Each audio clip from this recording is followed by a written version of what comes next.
فرحين بما آتاهم الله من فضله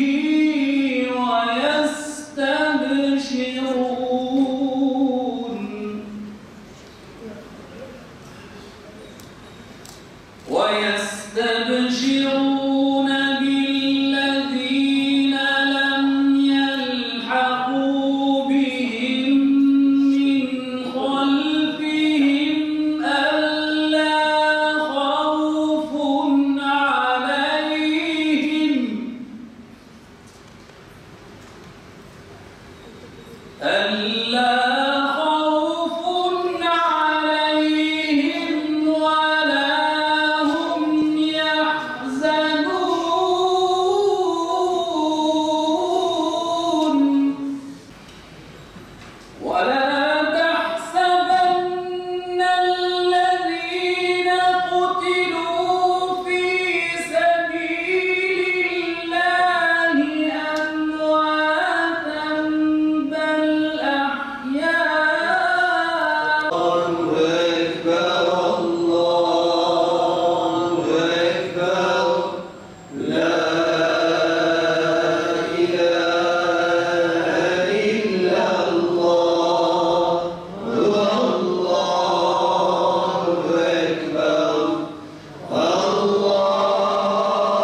İbret al azizim, gel bu devrandan.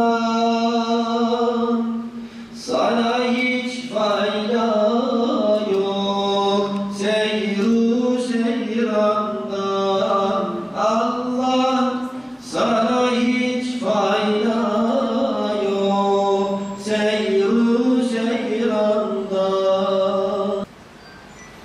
Bir kez Allah'ın dilse aşkıyla lisan dökülür, cümle günah misli hazan. Bir o birliğine şek yoktur, gerçi yanlış söyleyenler çoktur. Cümle alem yok iken olma beni. وَلَا تَقُولُوا لِمَنْ يُقْتَلُ فِي سَبِيلِ اللّٰهِ أَمْوَاتٌ. İbreti alemdir, kokmaz çürümez, kokmaz çürümez. Şehitler ölmez kardeş, şehitler ölmez sırdaş, şehitler ölmez. Cümle zaman-ı cihanda nida, cümle gazi peygamber olsun merhaba. Merhaba ey sırrı hulka merhaba.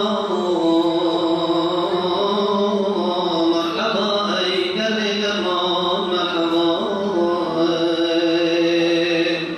Merhaba ey cani baki merhaba. Merhaba uşşâh-ı sâfi merhaba. Merhaba ey Ali Sultan merhaba. Merhaba ey Kâni İrfan merhaba. Merhaba ey Şemsi Taban merhaba. Merhaba ey Cani Canan merhaba. Merhaba ey Kurratul Ayni Halil.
sana iltica ediyoruz.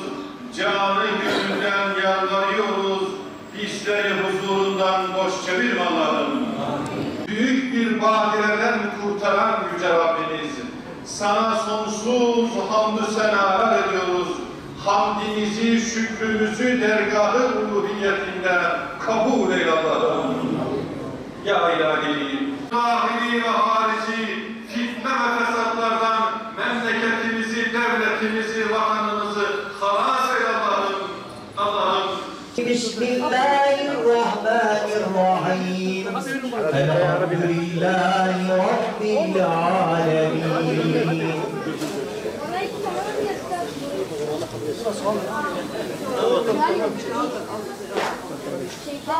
Bismillahirrahmanirrahim. Allahu la ilahe illa huvel hayyul kayyum.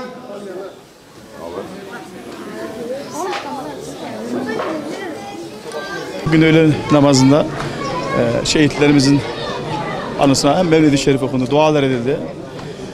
Hepimiz biliyoruz ki 15 Temmuz yıl dönümü, hain darbe girişiminin yıl dönümü. Şehitlerimizi anıyoruz. Gazilerimize acil şifalar diliyoruz. İşte onlar sayesinde biz buradayız. O yiğit, kahraman yiğitler sayesinde buradayız. Bu toprakları vatan yapan onlar. Onlara çok şeyler borçluyuz. Allah'tan rahmet diliyorum. Gazilerimize de acil şifalar diliyorum. Şehitlerimizin hatırasına, aziz hatırasına binaen bir Mevlid-i Şerif okutuldu. Biz de ona katılım gösterdik. Tabii 15 Temmuz'un 2. yıl dönümü anma programları çerçevesinde bütün Türkiye'de de olduğu gibi Batmanımızda da 15 Temmuz haftası olarak burada etkinliklere katılıyoruz. 15 Temmuz şehitlerine başta olmak üzere tüm şehitlerimize Allah'tan rahmet diliyoruz. Gazilerimize de Rabbim uzun ve salih bir ömür ihsan eylesin inşallah. Aziz milletimiz var olsun. Aziz milletin direnişiyle elhamdülillah Türkiye yeniden bağımsız bir Türkiye ile kendi ayakları üzerinde duran bir Türkiye pozisyondayız şu anda. Rabbim vatandaşlarımızın, insanlarımızın eksikliğini vermesin. Tanklara karşı, uçaklara karşı, helikopterlere karşı, kurşunlara karşı kendi göğüslerini siper eden, hedef eden o kahramanların anısını gene hürmetle yad ediyoruz.